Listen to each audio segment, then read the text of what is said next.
ಶುಭೋದಯ. Excellent morning. Last year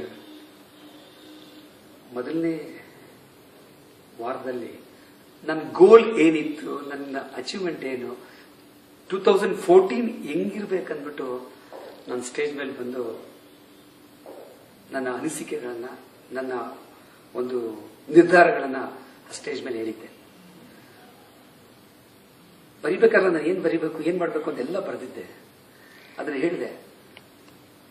ಯಾವಾಗಾದ್ರೂ ಪ್ರತಿ ಸರಿ ಯಾವಾಗಾದ್ರೂ ನನಗೆ ಟೈಮ್ ಸಿಕ್ಕಿದಾಗೆಲ್ಲ ನಾನು ಅದನ್ನ ಹೇಳಿದ್ನಲ್ಲ ಅಂತ ನನಗೆ ಪ್ರತಿ ಸರಿ ಕಾಡ್ತಾನೆ ಇರೋದು ಅದು.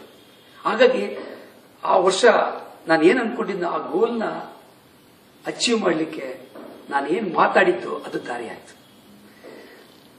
ನಾವು ಈ ವರ್ಷ ನಾನು ಪ್ರತಿ ಸರಿ ನೋಡ್ತಾ ಬಂದಾಗ ನನಗೆ ನಾನೇ ಮಾರ್ಕ್ ಕೊಡ್ತಾ ಬಂದೆ.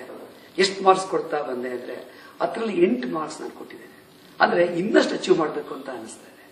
ಈ ಸರಿ ಗೋಲ್ ಸೆಟ್ಟಿಂಗ್ ಅಲ್ಲಿ ಏನೇನು ಮಾಡ್ಬೇಕಂತ ನಿರ್ಧಾರ ಮಾಡಿಕೊಂಡು ಅದನ್ನ ಮೈಂಡ್ ಅಲ್ಲಿ ಇಟ್ಕೊಂಡು ಪ್ರತಿ ಸರಿ ಅದನ್ನ ವೀಕ್ಲಿ ಒನ್ಸ್ ಅದನ್ನ ರಿವೈಸ್ ಮಾಡಿ ಓದಬೇಕು ಅಂತ ಸತ್ಯ ಸರ್ ಹೇಳ್ಕೊಟ್ರು. ನಿಜವಾಗ್ಲೂ ನನಗೆ ತುಂಬಾ ಇಷ್ಟ ಆಯ್ತು. ನಾವು ಗೋಲ್ ಸೆಟ್ ನ ಪ್ರತಿ ಸರಿ ಮೆಮೊರೈಸ್ ಮಾಡ್ತಾನೆ ಇದ್ರೆ ರಿಯಲಿ ನಾವು ಗೋಲ್ ನ ಅಚೀವ್ ಮಾಡಬಹುದು.